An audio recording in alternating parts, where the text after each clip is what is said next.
Yeah, so we'll start from the thing I've already mentioned, of you being a good friend of Ukraine. You're a frequent visitor and a good friend of Ukraine, having visited here since 1992? 1992, yes. Correct. So my question is, what attracted you after your first visit, and what keeps bringing you back besides volunteering? And has your experience as a person from abroad, as a doctor, changed throughout all these years? I first came in 1992 because I was invited by an English businessman to come to Kiev to give some lectures about neurosurgery. But I came in a sense, excuse me, I've got a bit of a cold, so I'm croaking like a frog at the moment. Before I became a doctor, I'd been at Oxford University and studied mainly Eastern European and Soviet politics, which I was very interested in, partly because my mother was a political refugee from Hitler, from Nazi Germany, and my parents were among the people who created the international organization Amnesty. So I was brought up with this strong awareness of totalitarian politics and evil. And my parents were very good people. They were activists, but not fanatics. And it was made clear to me from my parents that really we are put in the world to try to make it a better place, not just to entertain ourselves. So I came to Ukraine quite well read in the history of Ukraine and Russia, but still, as with most Westerners, very ignorant about the reality of Ukrainian history, which is, of course, incredibly complicated. And I gave some neurosurgical lectures, and I visited the emergency hospital on the left bank in Troyeshina. And although I knew Soviet medicine was a bit backward compared to the West, I was absolutely staggered by just how bad the conditions were. It was appalling.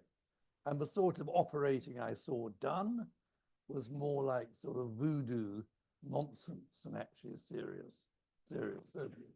And of course, in 1992, the economy had collapsed because the Soviet Union had collapsed, so things were even worse. And I met this very energetic, fanatical young doctor, Ihor Kurelets, who, alas, many years later I had to break my friendship with. And he was the only person I met who said, "Everything is terrible here, can you help?" And he was a fairly small, unimportant doctor at the time, but he got the permission of the head of neurosurgery in Ukraine, academician Ramadanov, to come to London. And Kurelets spent 3 months working with me, copying everything he saw, reading every book he could get hold of. He had some basic English. And then I said to him, well, I think I probably can come to Ukraine once or twice a year to help you operate and practice modern neurosurgery. At that point, there were no operating microscopes in Ukraine, no proper brain scanners. It was like medicine maybe 50 or 60 years ago in the West. So I started coming regularly. There were lots of difficulties and problems, but we made a lot of progress. But of course, other doctors were making progress in Ukraine as well. And in the early years of the 21st century, when the economy was doing very well in Ukraine, before the crash of 2008, there was enormous progress, and it was quite remarkable to see the changes over so many years.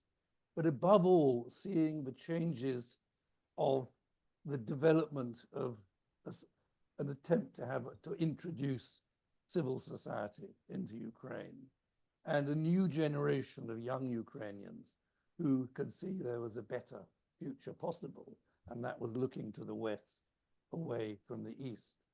I think I can say in retrospect, as soon as I arrived in Ukraine, although my work was brain surgery, I knew it was a very important country because it's on the borderland between Western, more or less, freedom and Eastern slavery. I never thought there would be a war. Who did? But I could see there this profound tension in Ukrainian society. I also worked for a while in Moscow. I mean, I did this instead of having holidays. Maybe one of the reasons why my first marriage ended. I don't know.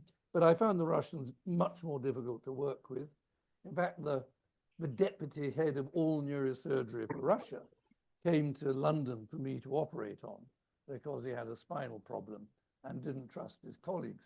So I made several visits to Moscow and Petersburg, operating, showing modern operations to the Russians. I found them very difficult to deal with, basically arrogant, self-important, reluctant to, accept advice, even though they wanted me to help them.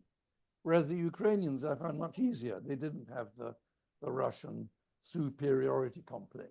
The Ukrainians knew they were all underdogs and were very keen to learn, although the medical bureaucracy was difficult to live with. But I think I did understand that what I was doing was not just medicine. It was trying to introduce, modern medicine is not just technology. It's about using evidence, it's about science. It's also about actually, I think, being nice to patients and treating them with respect, which I think is still a bit of a problem with some doctors in Ukraine. So the events, the terrible events since the invasion of 2014, and then the full-scale invasion 2 years ago, in a sense, showed I was right, but there was this profound tension, this profound problem. And we all know that what the war is about is Putin trying to protect his kleptocracy, his gangster kleptocracy.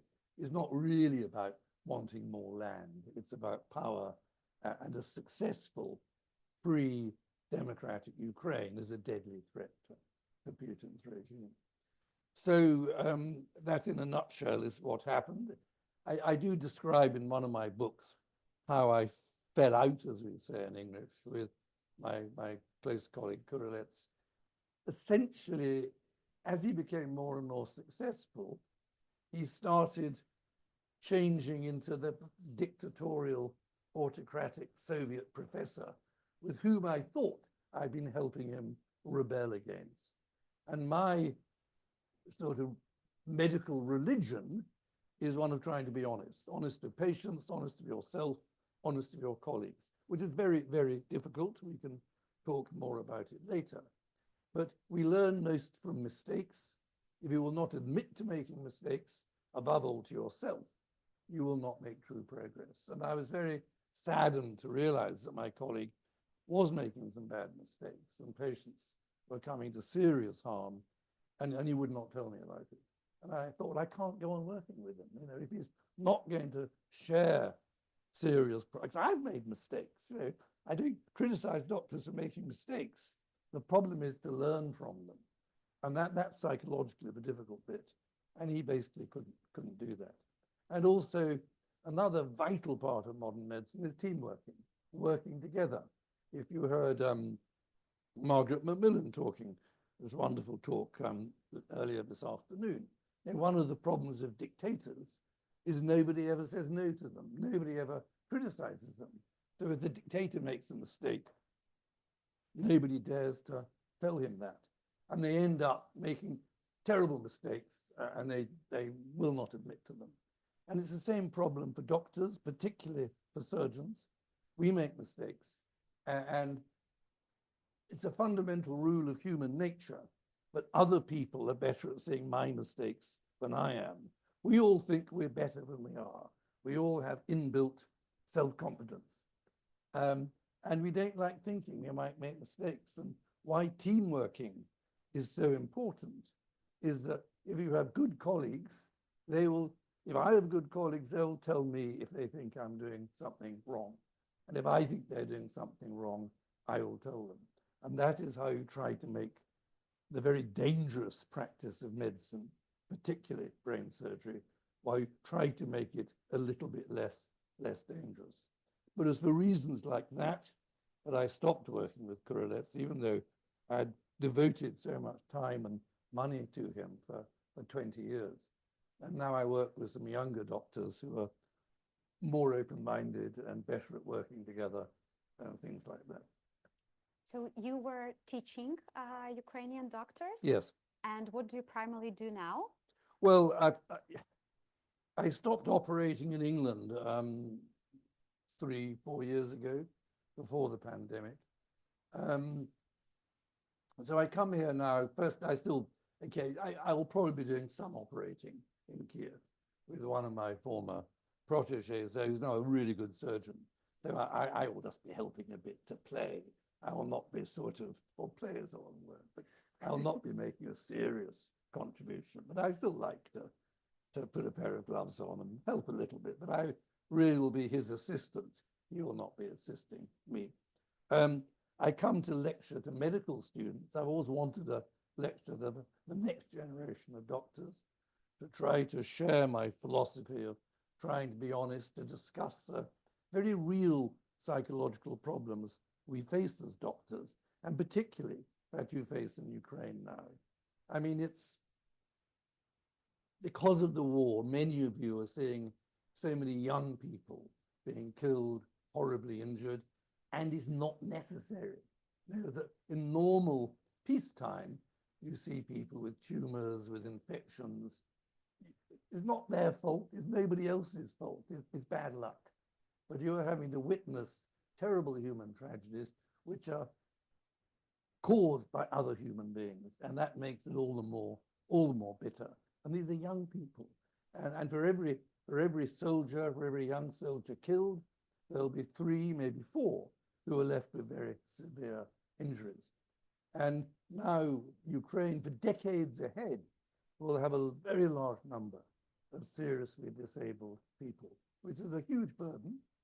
And we know from America, not the world's best country, despite the Americans all think it is. If you look at the veterans from Vietnam, from Iran, from Afghanistan, post-traumatic stress syndrome, I mean, fighting, actually, you know, most of us do not like killing other people. And yet as soldiers, you have to do that. You have to destroy part of yourself to do it. And often soldiers will end up doing terrible things, which they may regret afterwards, but in the heat of the moment, you think of the massacres of Bucha. In America, it was My Lai and the massacre in Vietnam. This is part of war. Bucha and Irpin were not unusual, alas. And that is part of post-traumatic stress syndrome. And the other ironical aspect, or ironical, with post-traumatic stress syndrome is that soldiers, I'm not a soldier, I've never been at war, I've only once been near some missiles in Kiev 2 years ago when the cruise missiles hit the first time round. But soldiers fighting in war experience, from what I've read, an intensity of brotherhood, of dependency. They live very, very intensely. And that is something, again, when you come back from the war, getting back to ordinary life can be very difficult, because the sense of love for your fellow soldiers who are totally dependent on you, you're totally dependent on them, you're facing life and death every day, you'll have seen your best friends killed in front of you. These are very, very intense emotional experiences. Now, sure, we know from research that soldiers who are well led, who have good officers, are less likely to have post-traumatic stress disorder. And probably if you know you're fighting in a just cause, as of course you all are in Ukraine, that helps a little bit as well. One of the terrible problems the Vietnam veterans faced was when they came back to America, nobody wanted to know. They were embarrassed, the war was a mistake, and they just pushed them all away. So I come back to lecture the medical students, not about post-traumatic stress disorder, because that's not my specialty. I try to lecture about being a good colleague, about learning from mistakes, about this, what for me is the central problem of medicine. When you're a young doctor or a student, you think the central problem is learning a huge body of facts, which admittedly nowadays you all have on a keyboard on the internet. And of course, experience. Now, experience is a question of where you're working, how busy your hospital is. The more you do, the better you get. But in a sense, experience, therefore, is a sort of political economic problem. If you're lucky, you'll be working in a busy unit with good teachers, and then you'll learn all the technical skills you need, whether a physician or a surgeon. But the central problem beyond that, which never goes away, and all doctors face, is finding a balance between being kind, compassionate, and being detached. Because you have to find a balance. If you get emotionally involved with your patients too much, you cannot do the work, you will burn out, you will make bad decisions. But the much more common problem is to become too cold, too detached, and you stop treating your patients as fellow human beings. And to get that balance right is really difficult. And you never know if you succeed or not. Because one of the great problems of being a doctor is your patients never tell you what they think of you. They're all too frightened. You know, you don't criticize your doctor, even if things have gone badly. You don't ring him up next day and say, you're hopeless, you spoke to me very badly. So just like dear Putin in the Kremlin, nobody criticizes him. Doctors face the same problem of corruption, of power corrupting them. And again, in the Soviet medical system, which you still have to some extent here, patients have no redress. You could not sue the state. If an operation went badly, you just had to accept it, and you couldn't really complain. I don't know what is happening now. In America, litigation is a huge industry. It's becoming that way in England. I mean, it's a problem. But if patients have no right to complain, if it's very, very difficult to take legal action against doctors, it's more comfortable for the doctors, but it corrupts them. It makes them less. As doctors, we have to be a little bit frightened. You know, we must know that if we make a mistake and we do nothing about it, or we hide it, we should suffer to some extent. And again, I don't know about Ukraine, but I suspect it would be the same. I made many mistakes because I'm a human being. We all make mistakes. But if I usually told the patient and the family, and it's like, I'm terribly sorry, I got it wrong, it is extraordinary what you are forgiven for. And the fact you're sad and sorry, it doesn't always work. They sometimes will hate you anyway. But you're much more likely to maintain the relationship of trust with your patient if you're honest about having made a mistake. But to say sorry to a patient is really difficult. Sometimes I couldn't do it. I got better at it as the years went by. But and in neurosurgery, when we make mistakes, as I discuss in mainly my first book, the consequences can be, the results can be terrible. And to drag yourself around the hospital for the next few weeks, seeing this patient in a bed whom you have hurt, damaged terribly, who was fine before the operation, is really, really tough. But that is the price we pay. I mean, it's a wonderful thing to be a doctor. It's so meaningful. It's so interesting. Yes, it's stressful, but the price we pay for it is it doesn't always work. It's not always easy. And we only have triumphs, great successes, because we also have disasters.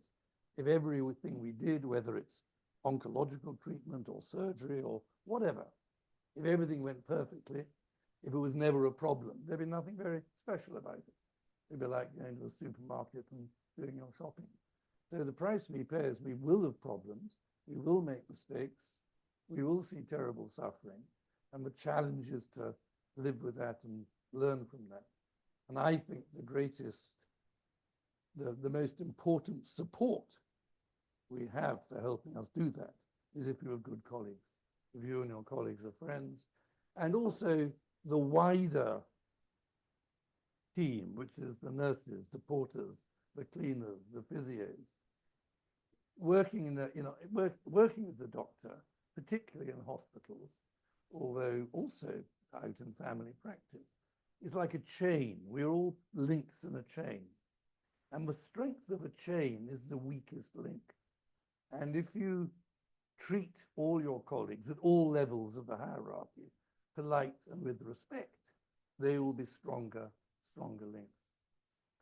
So I've trained many neurosurgeons from all over the world.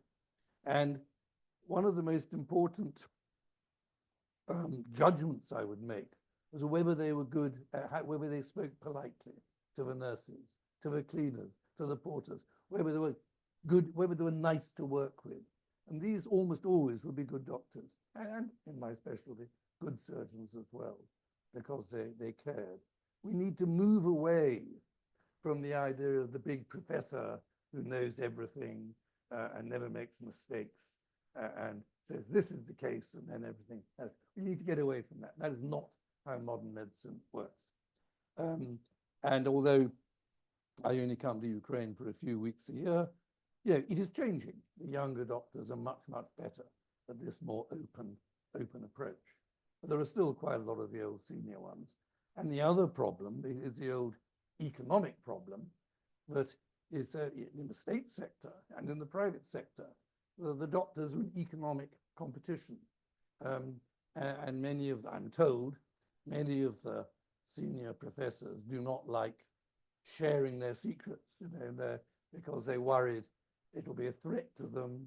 So it's still, the professor will teach his son, but nobody else. And again, you need to get away from that. But that reflects the fact that doctors are paid so little here, above the table in the state system. And that's, Ukraine is not a rich country, so that's a problem. Yeah, thank you very much. You anticipated a couple of my next questions. So you've taught many Ukrainian doctors over the years. And I wanted to ask whether you've noticed any specific traits. Maybe you've formed an image or a portrait of a Ukrainian doctor, and how is it different from that of a British doctor? And has this image changed with the onset of full-scale invasion? In terms of changing since the war, I haven't noticed a big change. No, doctors are very variable. They're variable in Britain, they're variable in America, they're variable here. So it's a difficult question to answer. But there's no question of the fact that the younger doctors I see are much better at talking to patients than the older ones I saw 20 or 30 years ago. What we call in English the bedside manner, how you talk to patients. I was doing some teaching at Paryskeva Hospital yesterday. I saw some patients with my colleague Gennry Marsz, and we have patients with complicated, difficult brain tumor problems, where the problem is it better to do nothing and should you operate, or if you do operate, do we need to operate now, or can we leave it for a few months or a few years? And these are really very difficult questions to answer. And it's not clear. The evidence is often not clear what to do. And therefore, of course, actually, what the patient feels about it is very important. You can't really make good medical decisions if you don't understand what the patient's point of view is. So much modern medicine is not about life or death. It's not, if we operate, you'll live. If we don't operate, you'll die. It's often about quality of life. You're trying to prolong people's lives so they live longer with a good quality. And only the patients can judge the quality question. We as doctors can't tell them how you should live. And you have to listen to the patients, which I was not very good at. I got better at it. I talk a lot. But a very, very important part of communication is listening. And in fact, one lesson I learned, when you have to we say in English, break bad news. When you have to tell somebody they're going to die or tell their family they're going to die, you want to say as little as possible. The temptation is to talk and talk and talk. But once you've said, look, I'm terribly sorry, but I think the person you love, we can't help, they're going to die. We've done everything possible. And there's a lot of that in brain surgery because of hemorrhages, strokes, head injuries, things like that. You just need to sit down and say nothing.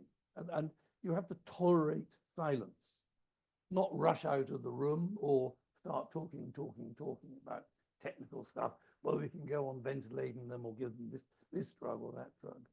And the simple act of sitting down and saying nothing is actually a very, very important part of communication when you are breaking really bad news. But anyway, in Palaskieva yesterday, I was telling my colleague and some of the young doctors there, there's a sort of rule now which is taught, it's certainly in English medical schools, that whenever you meet a patient for the first time, you start with 3 questions. And it's especially important if the patient has already seen doctors elsewhere or had a scan. And you start by saying, what have you been told? And then you say, what do you understand? And then you say, what are your fears? And then you can, on the basis of those questions, you can then start discussing what could or what should or shouldn't be done. But again, it's about listening, trying to understand what the patient and the family understand. And it's not just, this shouldn't be just a mechanical formula. It's also in your interest. If you listen to the patient, if you ask them those questions, they will like you. They will appreciate the fact you're taking time to listen to them and understand what they're frightened about. And usually as patients, and I speak as a patient with advanced cancer myself, even as a doctor, seeing fellow doctors, I'm very reluctant to talk to them about what I'm frightened about. If I was directly asked, which my oncologists never did, if they'd asked me, well, I would have said what I was worried about. So I think it's an important part. And anyway, so the young doctors who came from Ternopil said, yes, we were all trained in communication now at medical school. But my colleague, Dr. Mizat, said it may not be, it may be rather Ukrainian communication. So I don't know. But yes, the new generation of young doctors are much, much better. No doubt about it. The problem is there's no proper postgraduate training. That's a mega problem in Ukraine. You go to medical school and then you have 2 years of theoretical Soviet-style lectures and then say, I'm a brain surgeon. And then you have to go and pay a bribe to a professor, if you're not his son or daughter, to get into the department. And then if you're lucky, you'll be shown how to operate. That's completely different from Europe and America, where you have a structured program, usually for 5 or 6 years, and specifically to train the next generation of doctors. So that needs to be introduced here, but again, it costs money, and the senior professors are not keen because it reduces their power to some extent, so it's complicated. But you will not have good quality, more universal medical care until the problem of postgraduate training is solved. And so if somebody has a certificate saying this man is a trained, or woman is a trained brain surgeon, that has to be true. You need proper training. So continuing the topic of problems, postgraduate education, which areas of Ukrainian medicine, in your opinion, needs strengthening? I can't answer that question because I only see neurosurgery. So I'm in no position to judge. Okay. Then I have another question. In your interviews, you often mention that there's nothing more that you can teach Ukrainian doctors. And could you maybe share some things that you and Ukrainian doctors have learned from each other? Maybe there were some cases or stories related to that. It's difficult because you see, I'm primarily a brain tumor surgeon.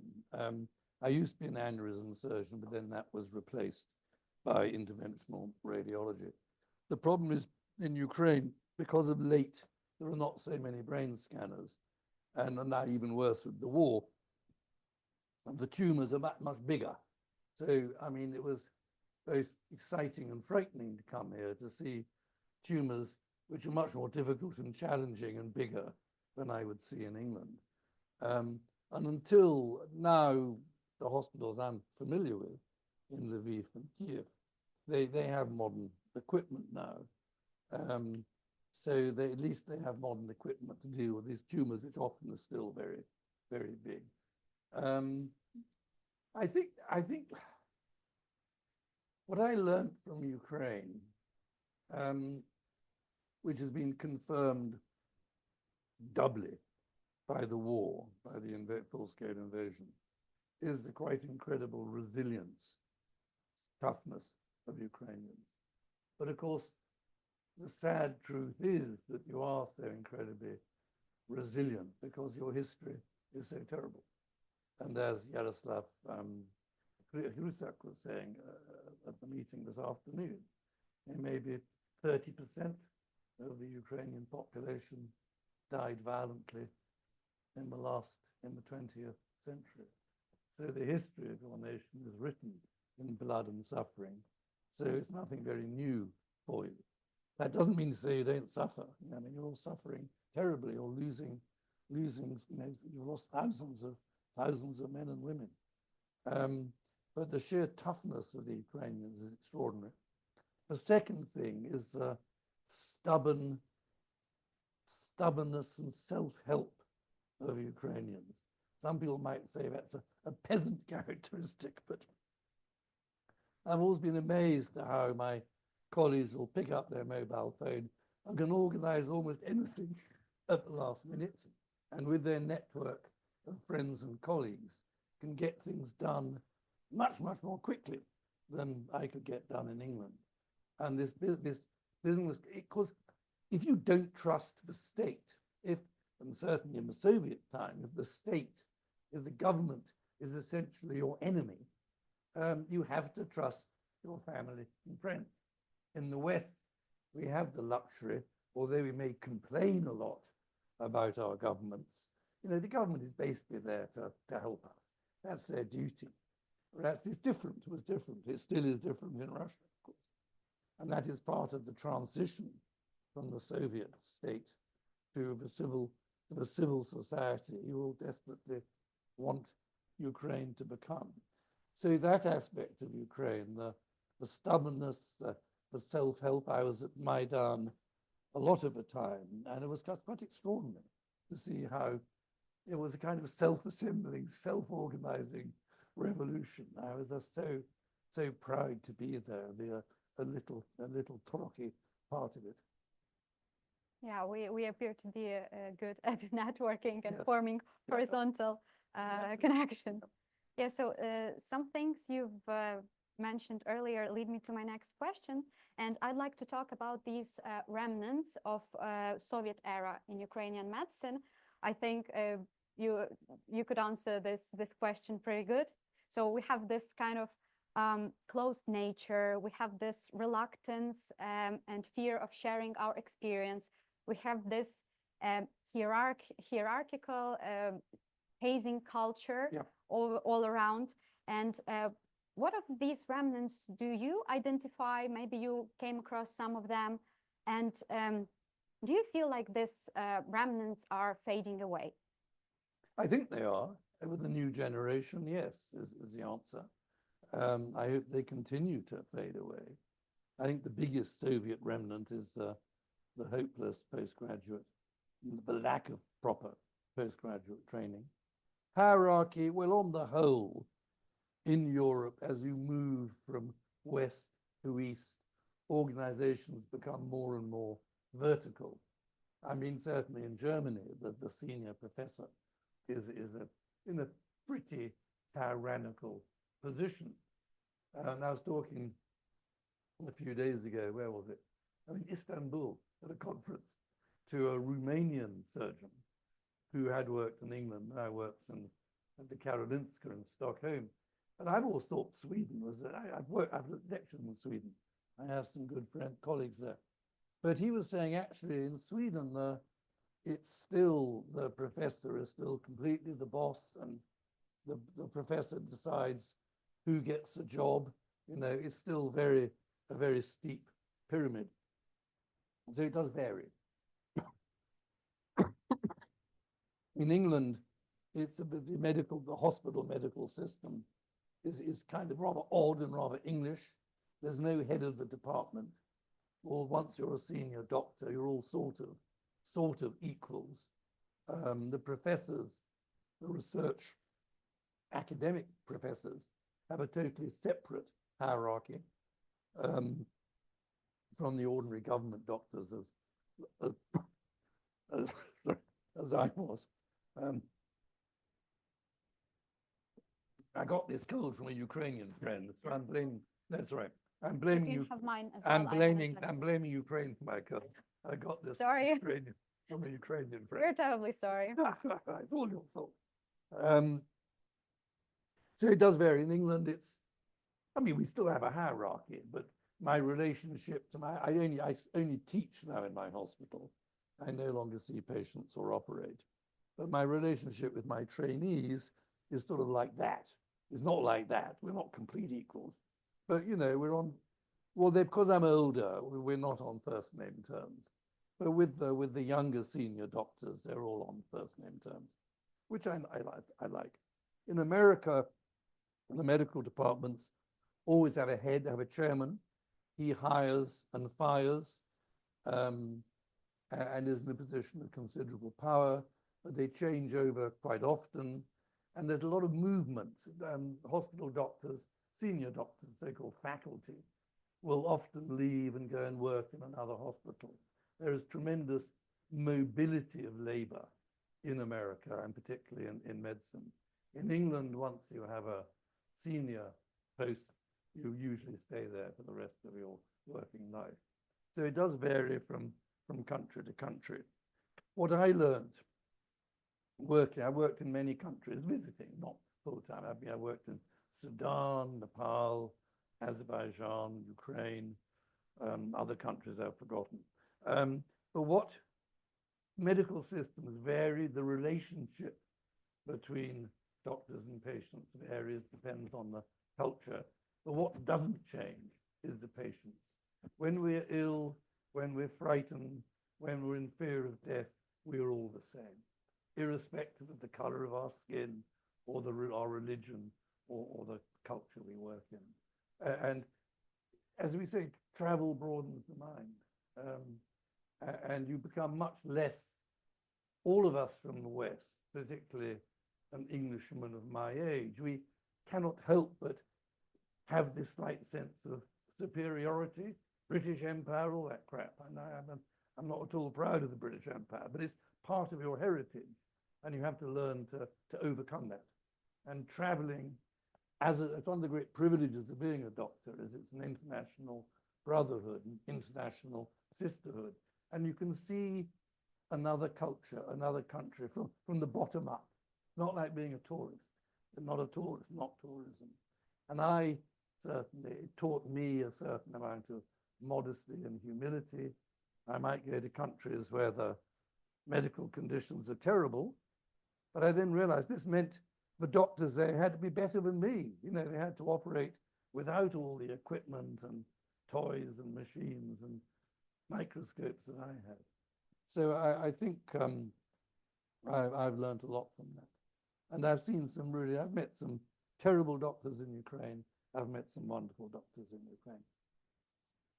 Yeah, thank you very much.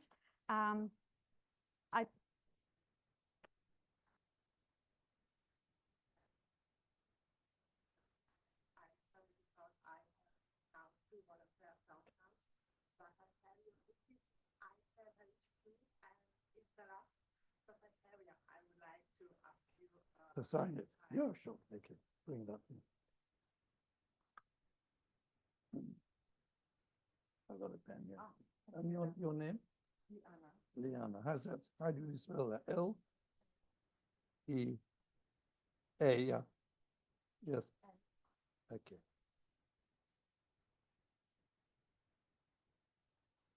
It's okay.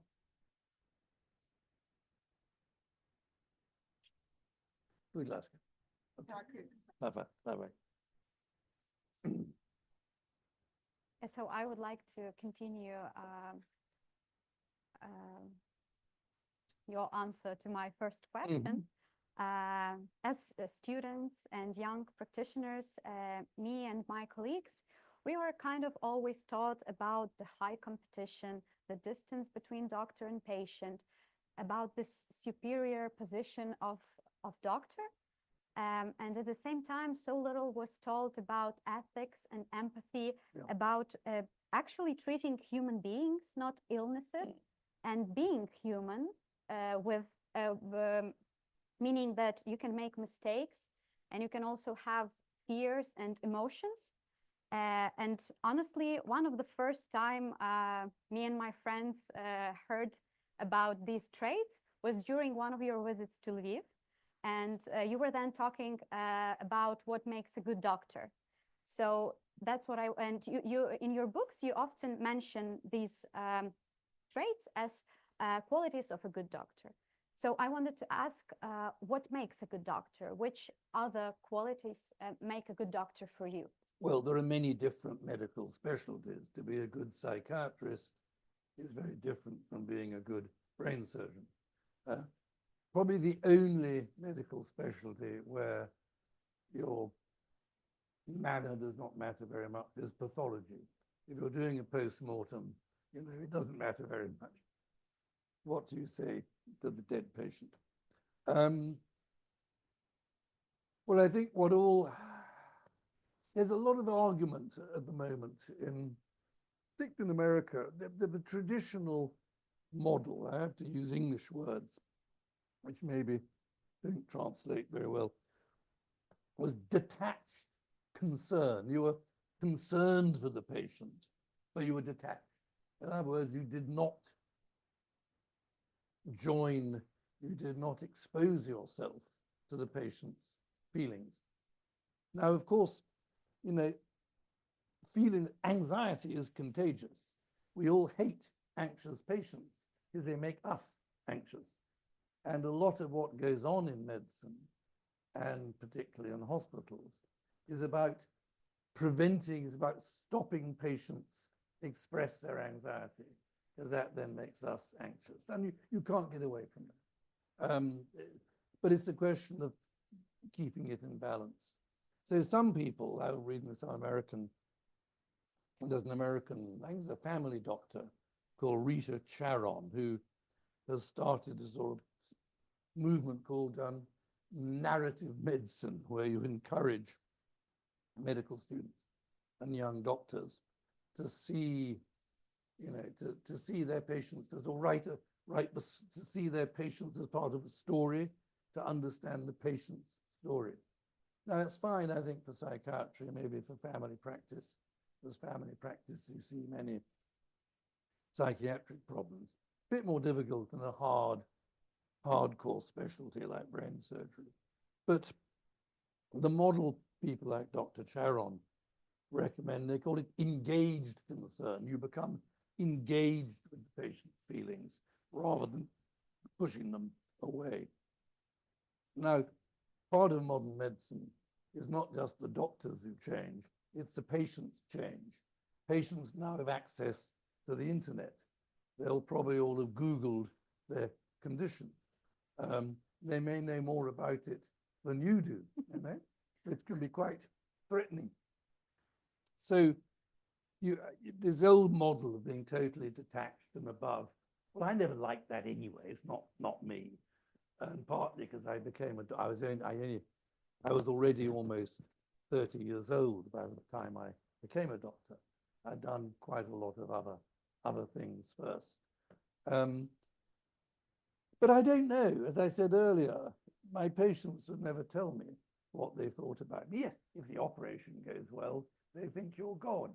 And you could have been very rude and unpleasant with them. They still think you're wonderful because the operation went all right. No, the problems arise when you can't help them. If you see somebody with a brain tumor you can't operate on, or you do an operation and the patient is worse after the operation than before. That is when problems arise. And if you see, say, I would see patients with, if any of you saw that documentary about me years ago called The English Surgeon, about 14 years ago now, there's a terrible scene, all true, where a beautiful young woman comes in and shows me a brain scan. And that showed a fatal, inoperable cancer. And I thought she brought the scan was her mother or a member of her family.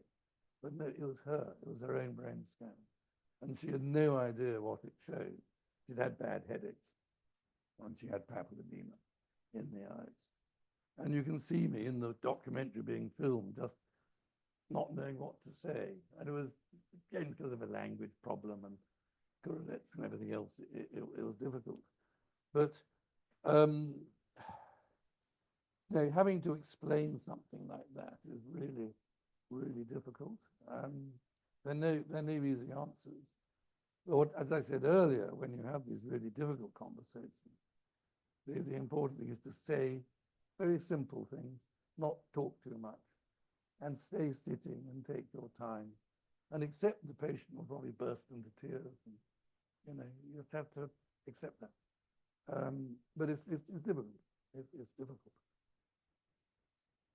Yeah, working closely with death requires some distance in order Yes, it does. to You protect can't. oneself. I mean, I tell another story in my book of a patient, because many of my patients have brain tumors which slowly grew, and I'd operate, and then the tumor would slowly grow back again.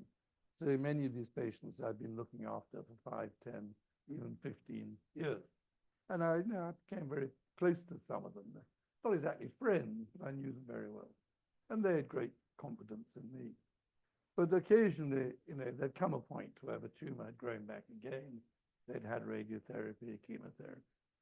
And they came back to me for an opinion, can you buy me more time with an operation? And I can think of more than one case where I just felt I could not say no, although I should have said no. And I operated again and made everything worse, and the patient died more badly than otherwise would have been the case. So sometimes you have to sort of harden your heart. There was also a problem, still is to a certain extent, but in the early years of coming to Ukraine, I became quite well known, and I'd see patients from all over Ukraine had come to see me, having been told by Ukrainian colleagues that their tumor was inoperable.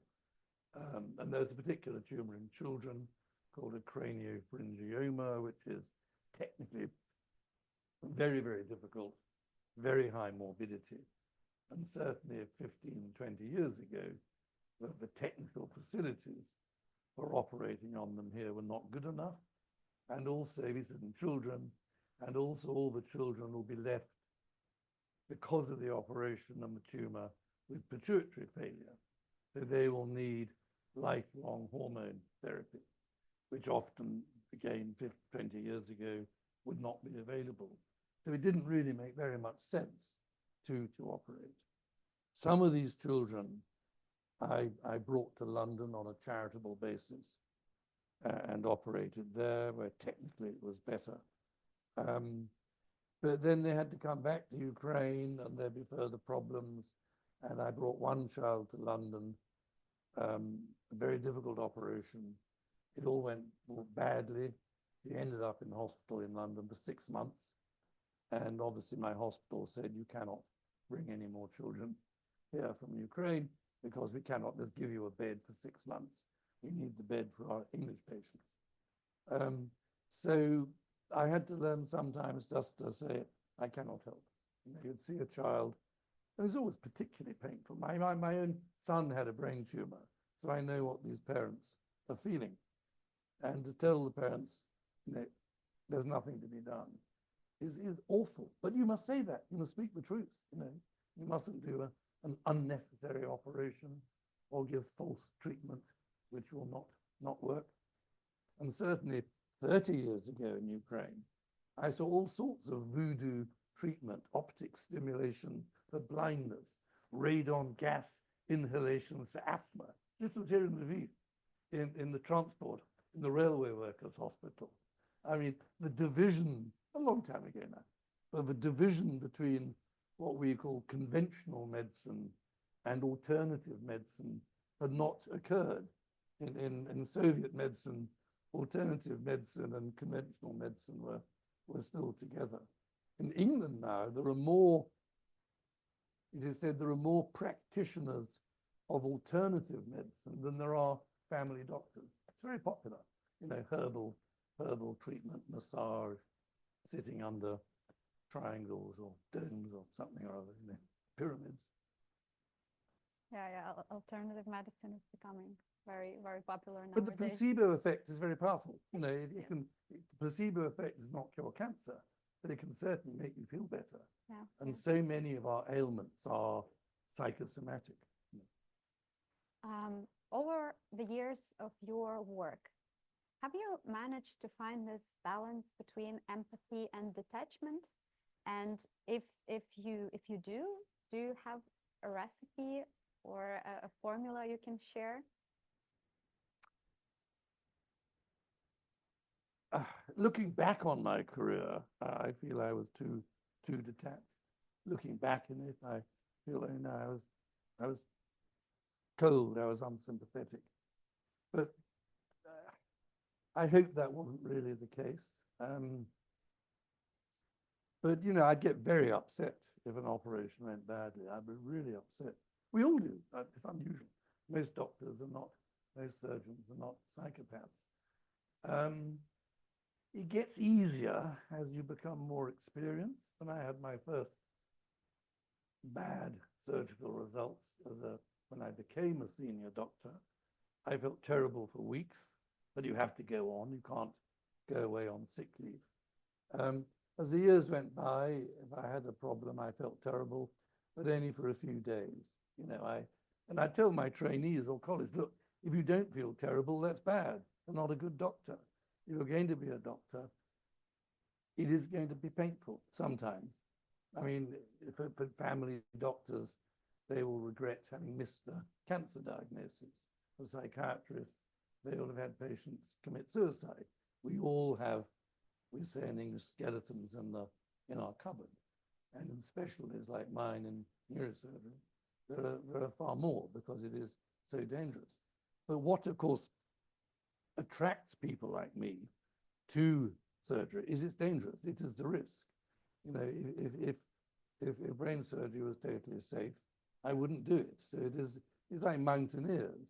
If climbing Mount Everest was safe, people wouldn't do it. You know, rather than go for a stroll up the hill. And there are about 180 dead bodies in deep freeze on Mount Everest. So you have to accept I mean, on the whole, the more dangerous the operation was, the more I wanted to do it. And an important part of surgery is learning when not to operate. And the tragedy with that is you only learn when not to operate by operating and having a bad result. You learn your limitations. So there is this sort of paradox, certainly in surgery, that if you're a very good, experienced surgeon, it means you made lots of mistakes in the past, which you learnt from. And that again comes back to our team working, being open and honest, having good colleagues is so important. Because you then would have learnt from your colleagues' mistakes, and your colleagues would have learnt from yours. And there are many, many ways of making mistakes. In surgery, it's not usually the handwork, it's the decision-making, how to operate, when to operate, how to cope with problems after the operation. That is when most mistakes are made. So again, I went into the profession a keen, ambitious, egotistic, slightly narcissistic person. I left it a profound believer in being a good colleague. I'm still ambitious, you know, but it's so important to have good colleagues, discuss problems with them, learn with them, and it makes you a better teacher as well. And I suppose my writing is part of that attempt. And in your opinion, do you think this skill of distancing and detachment has become more complicated for Ukrainian doctors with the war unfolding? I don't know. You'd have to ask them. I don't know. I can't answer that question. I'm not a trauma surgeon, so I have not been at the front. I've not been in the combat field hospital. Yeah, because the events are, so it's terrifying to die from illness. Mm. It's terrifying to see young people and children. Well, in well, of hospitals. course it is. It's deeply Yeah. traumatic. But war, but still illness is something very natural, and yes. with every physiological process there comes pathophysiology. Yeah. While war is something Yeah, very I abnormal accept that. and But unnatural. again, as doctors, you learn to focus on the job at hand, you know. And when you're operating, although you never completely forget this is a live human being, you're just seeing the body in front of you, you do the technical work. You have to be detached. If you go into the operating theatre, you know, shaking, oh dear, well, I'm very worried about it, you will not be able to operate. And of course, the dividing line between anxiety and excitement is very fine. They're on a spectrum. And what I think determines when excitement, and I would feel excited, but in a controlled, calm way when operating, when the excitement turns to anxiety, is you feel you're losing control. You feel you're no longer quite in control. And it's very important when operating that you feel you're in control of almost everything. Although you're always on the edge of a cliff, edge of a precipice. Yeah, thank you very much. You've experienced life from the patient Yep. perspective. You're sharing it in your books, in your interviews. And I wanted to ask, how did it feel to be on the non-medical side? And did you manage to be the good patient? I think I was very polite. I was very amused at how shy and anxious I was not to upset the doctors looking after me. So I was not demanding at all. I was rather disappointed by the doctors I saw. I felt they could have been a bit more open and helpful. But then I'm quite famous in England, so probably they were quite frightened having me as a patient. So I felt quite a little bit sorry for them as well. I always knew, mainly from my wife, who's an anthropologist but has serious health problems and has often been in hospital, that being a patient is a humiliating, demeaning, frightening experience. And I'm always telling medical students and young doctors that it's horrible being a patient. And yet as doctors, we often just don't see it. You know, we think we're these cool guys and we walk past in our white coat. You have all these poor, terrified patients. And yet an illustration of that deeply unequal relationship, and the doctor-patient relationship is very unequal. An illustration of that inequality is a very small acts of kindness as a doctor. If you sit on the patient's bed, or you hold their hand when you're talking to them, or you help them put their shoes on after examining them, a small act like that, which in normal life is nothing special, for a patient, that is fantastic. You know, it is, and patients are so grateful. They don't expect us to be nice. You know, they're frightened of us. So again, when I lecture, I try to explain this. Just be a little bit nicer to patients, and they will love you for it. And then if things go, if things go badly, which they do sometimes, they're much more likely to forgive you and accept that, because the whole point is medicine is uncertain. As a patient, when I was told I had advanced cancer, I wanted to know what would happen to me, Henry Marsh. What will happen to me? Well, the doctor doesn't know. He can say, well, if I had 100 Henry Marshes, 75% will be dead in 4 years.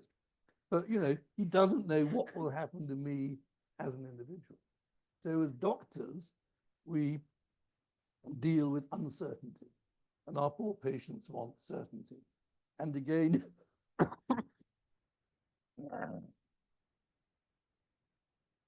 these Ukrainian viruses are very strong. As one of the challenges of being a doctor is explaining this problem of uncertainty. And it's a fundamental rule, which is very difficult.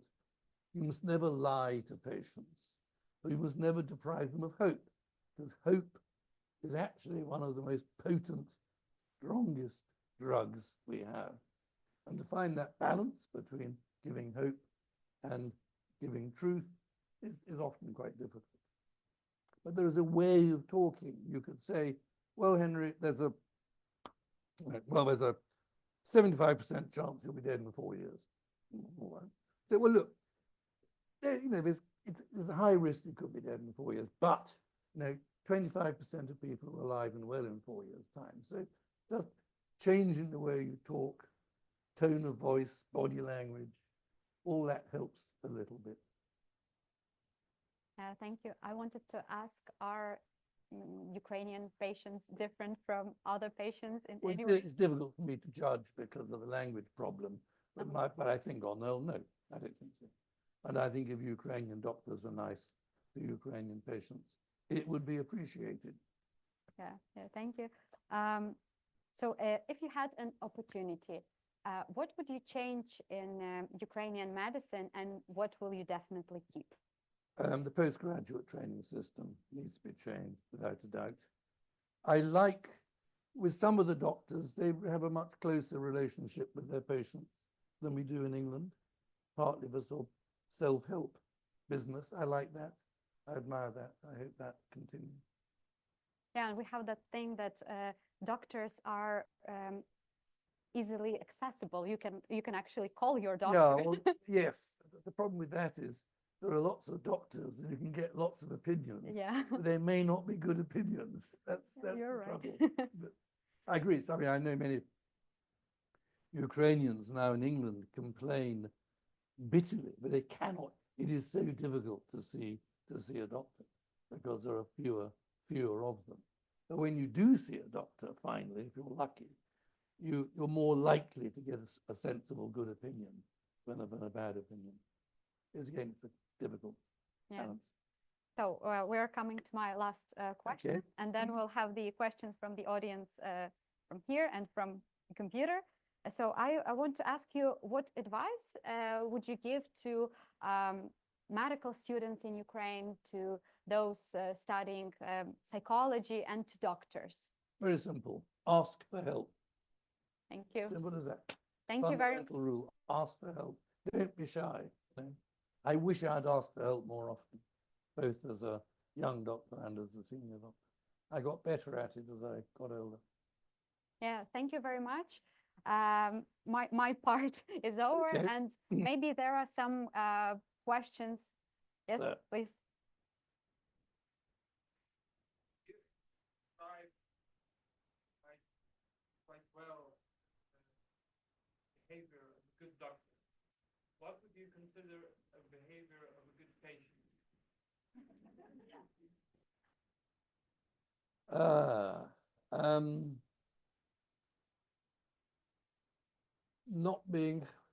Not being too demanding, not talking too much.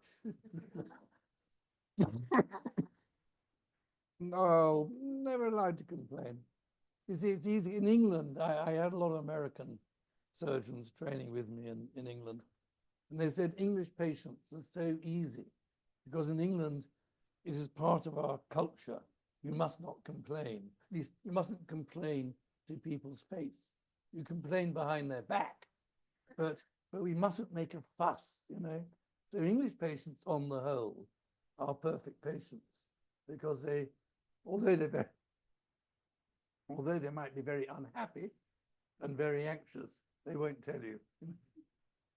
It's a balance, It's very anxious patients who talk and talk and talk are often very difficult to deal with.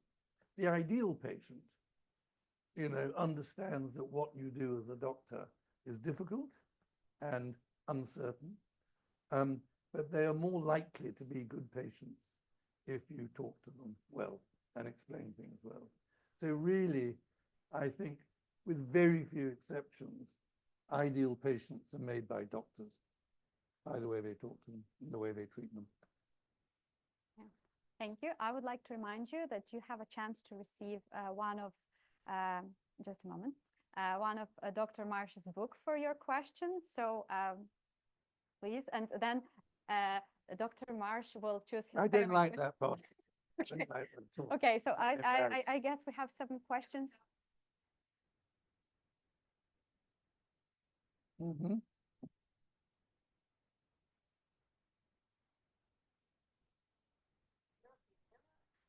How will neirosurgery develop in the next 20, 30 years? Will robots ever be able to completely replace neurosurgeons? What are the biggest challenges facing modern neurosurgery? Well, the biggest challenge is cancer, glioma, the glioma tumors, glioblastomas, which are not really, it's not really a surgical disease. Although malignant gliomas are not common. I mean, it's breast, prostate, and gut, and then kidney, which are the commonest cancers. And brain cancers are much rarer. But the glioblastomas, we have really very little good treatment for. It's nasty surgery, radiotherapy. Most people live less than a year. 5% of people live for 4 or 5 years. So we need some kind of immunological chemotherapy breakthrough. It's not really a surgical answer. In terms of robots, well, who knows? You know, you can't predict the future. Functional neurosurgery, deep brain stimulation, what a work for paralyzed people, for implanting electrodes into the muscles, very relevant for Ukraine because of all the amputations. There's a lot of work going on there. There's good progress, but it's very, very expensive, you know? And it's hard to think it will ever become very cheap. I think the trauma, spinal bone surgery, spinal surgery, some of the solid tumors, well, I don't think that will change. I think the need for neurosurgery will continue. Mm-hmm. Yeah, yeah. Yeah. Yeah. Mm-hmm.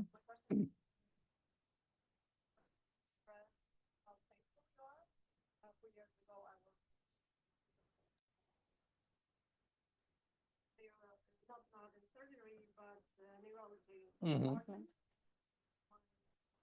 Incredible doctor literally saved my life, and I remember of her many times, and I always think, oh, maybe I should draw something because I love to draw, but like I'm not a famous artist, so if I bring something to her, maybe she won't like it. It's the thought, no, it's the thought that counts. All of us as doctors, we love being thanked by our patients. It makes it all worthwhile. So it doesn't really matter what you do, whether it's a box of chocolates or a badly drawn picture or a great original work of art. It doesn't matter. It's the fact you're saying thank you. It's the fact. And if it was a difficult problem, you know, you caused difficulties with the doctor, some of my patients would say, you know, I really couldn't do your job. You know, it must be so difficult. To show some understanding of the problem the doctor faces. Usually they like that. They like that as well.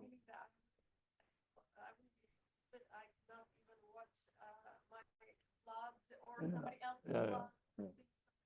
Yeah, I really appreciate your job. Okay, all right.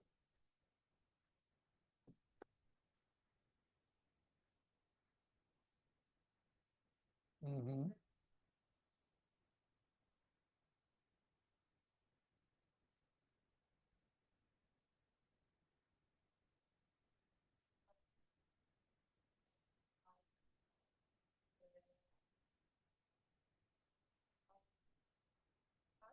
I don't know if it is connected, but No, I don't believe in God. Well, first of all, in brain surgery, you see people with damage to the brain, particularly the front of the brain, where our social behavior, our moral behavior is generated. And if you see people with severe, in English we call it frontal brain damage, they're changed, the personality is changed for the worse, usually. And the family will say, you know, Mr. Marsh, this is not the man I married. He's been changed. He's become a very bad-tempered, violent, unpleasant person. Research in England shows that a very high proportion of people in prison, violent offenders who have been violent, have a history of head injuries and brain damage. So our moral behavior as social people depends upon a good physical state of our brain. So it seems to me that when we die, our brain dies with us, and I do not believe in a human soul. I cannot prove that either way, but it seems unlikely. Now, the other problem I faced, and you face it now in Ukraine, you see there's so much suffering out there, and particularly I saw many children die from terrible brain tumors. If there was a kind, friendly God, how does he allow this? This is the so-called problem of pain, which theologians, philosophers have struggled with for years. Now, if God was a bastard and enjoyed torturing us, that would fit, you know, you could explain it on that basis. But the way I think usually religions, even Buddhism to some extent, and certainly Islam and Christianity, is there's life after death. We'll live after death, and then all the wrongs and suffering of the world here will be paid back and everything will be okay. And obviously, when you lose somebody you love, with the thought you will meet them again in the afterlife is deeply reassuring. But because as a brain surgeon, I believe that everything I think and feel is a physical process in my brain, I cannot really believe in an afterlife. And therefore, I cannot really believe that, you know, all the suffering I witnessed as a doctor and all the suffering that is going on in Ukraine at the moment is somehow going to be made good after death. So what that means is we only have one life, and we must do everything we can now to make the world a better place and help other people. And in many ways, that's why I'm here now. I mean, the greatest, in my experience, the greatest happiness in life is making other people happy. My own happiness doesn't last very long. My own happiness is in the past. It's like having had a holiday. The holiday's finished, it's gone. But if you plant a tree or save a life or help somebody, that stays with you forever. So I'm a great believer in trying to help other people if possible. Thank you. My name is Anna. I'm a doctor, and I wanted to thank you for this meeting and for being a good friend and friend for many years. And what I want to ask you is, do you realize the impact you have for the younger generation of doctors? Feedback to the younger doctors, because the first time I met you, this first presentation, not right. Yeah. Mm. Mm. You were the first person to start to talk about empathy in medicine, about ethics in medicine, even when I was on my third year in medical university. And after this lecture, my studies became meaningful because I started to understand for what I'm learning for patients, for the people. Because, you know, educational system is quite tough for the moment. And you were something inspiring to me. So I wanted to thank you and ask you if you have this, if you feel this impact to us. Well, being English, I have to be modest.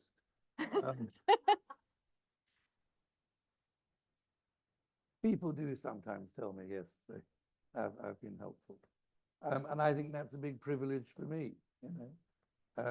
My wife hates it when I come here since the full invasion. She's convinced that every Russian missile has my name written on it, you know. But, you know, I try to be helpful, and I think I succeed some of the time, and that is why I come back. I feel I would be betraying Ukraine if I stayed in London. It's hard work, you know. I get quite tired. I'm no longer young. I'm 74 years old. I've got cancer, you know. But no, I regard my coming to Ukraine actually as a great privilege. And that is, again, one of the great privileges of being a doctor, that the work we do, as you say, is so meaningful, you know. You might make more money. You will make more money sitting in a bank, looking at a computer screen, and then you can go for expensive holidays in Greece or Turkey and drive a big Mercedes. But you can't take them to the grave with you, you know? And as you get older, you realize what really matters in life is your family. Having work which has been important and is meaningful. Those are the really important things in life. Yes, you need a house. You need a car. Well, I have a bicycle. I no longer have a car. You need some basic physical stuff, you know. But that's why being a doctor is wonderful, because you cannot doubt the value of, or meaning of what we do. But it comes with problems. And to do it well, to be a good doctor, to find that balance between kindness and scientific detachment is difficult. You know? But that's just because it's difficult doesn't mean we shouldn't try. But thank you.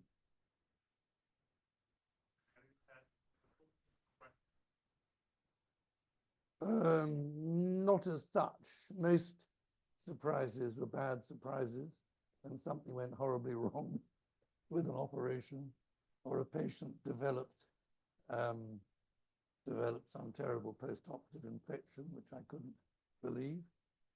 So I'll tell you, it's a story. It's my first book. It's not exactly a miracle, but I was asked to go and talk to a film company who were making a TV soap series about a hospital called Holby City.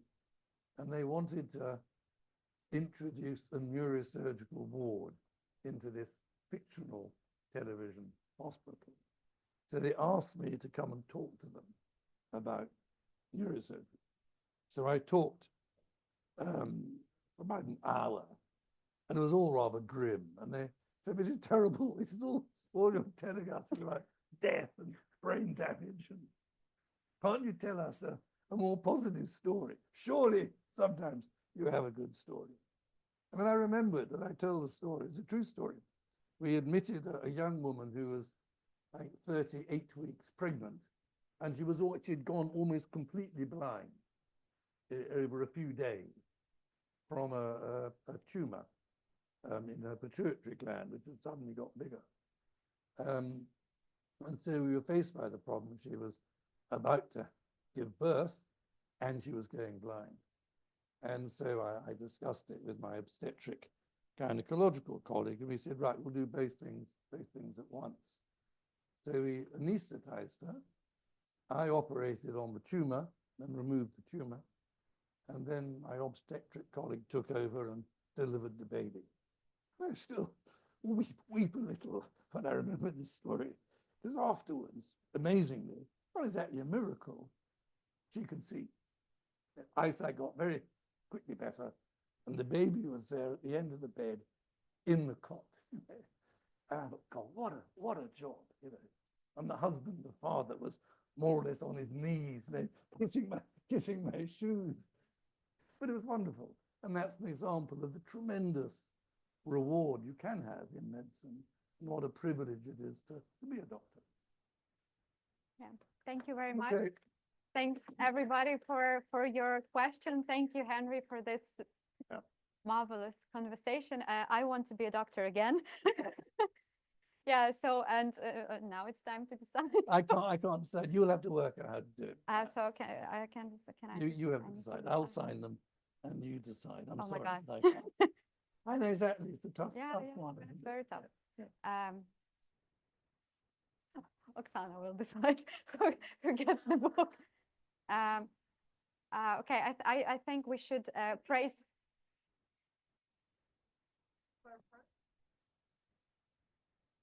We have like 5 people. Yeah. So I think we should give one book to the person online, because that was the only brave person online who asked questions. But I don't know.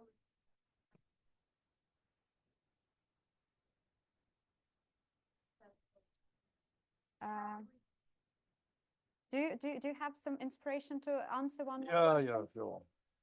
Yeah, No, I no, think no. it would be nice. Have another question. Yeah. Thank you, Dr. Marsh. My question is, have you ever taken a course of psychotherapy for yourself? Oh yes, yes. I was once an inpatient in a psychiatric hospital when I was 22 years old, before I became a doctor. And I found, and when my first marriage was ending, I was very, very upset, and I had psychotherapy as well. I think we are all better for having a bit of psychotherapy, for talking. There is this stigma about mental health problems. In England now, it's very fashionable. The royal family are all talking about their mental health problems. But life is difficult, you know. And of course, in war in Ukraine, we know actually that suicide rates drop.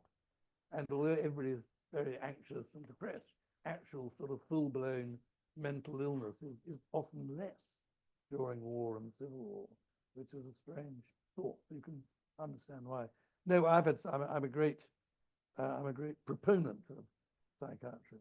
I mean, there are many sorts of psychiatry. There's drugs, there's talk therapy, there's psychoanalysis. I think Freud is complete nonsense myself. But no, it's very important. And again, life is difficult. Very few physical illnesses don't have a psychological component to them, you know. Mind and body are not separate things. But mind is physical. The body, you know, we have, what is it? The billion nerve cells in our intestines. There's more serotonin in the intestine than in the brain. Now, some people call it the second brain. You know, it's all interconnected.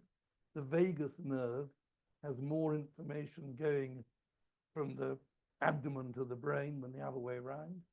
So you cannot really see mind and body as separate things. Just sorry, thank you that you answered this. Mm.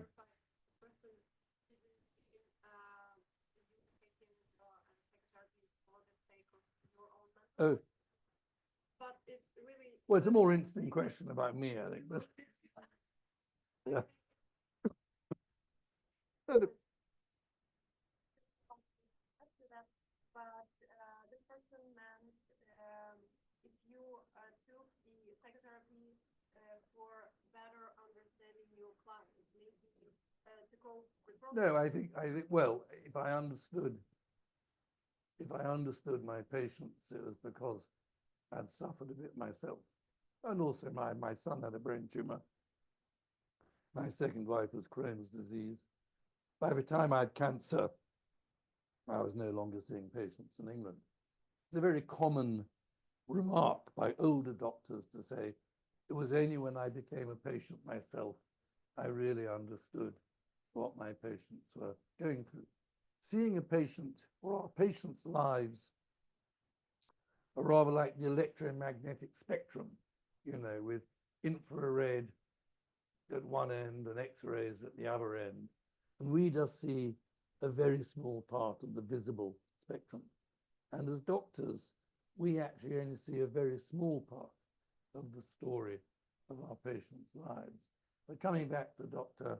Rita Charon in America, medicine ultimately, yes, there's operating and all that, but it's storytelling. It's all about the stories of our patients' lives and the story of the mother and the baby.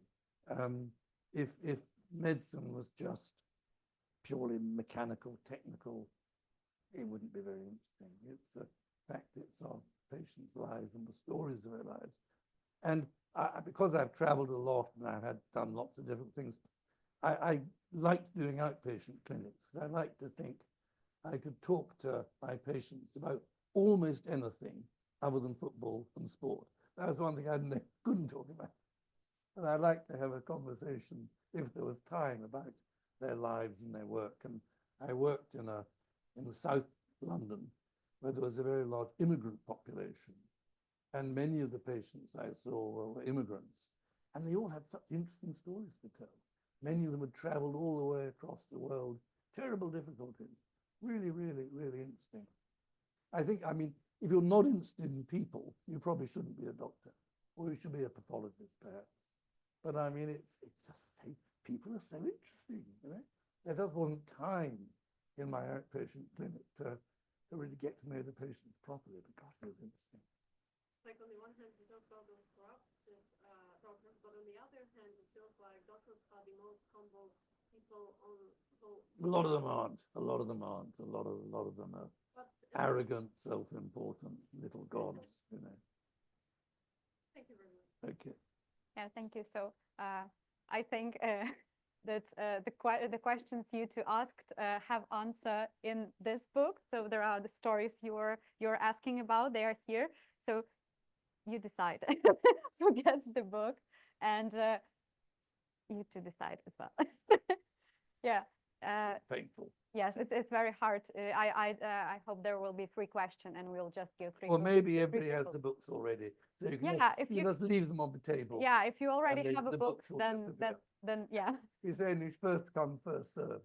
Yeah, and if you have your books, you can get them signed now.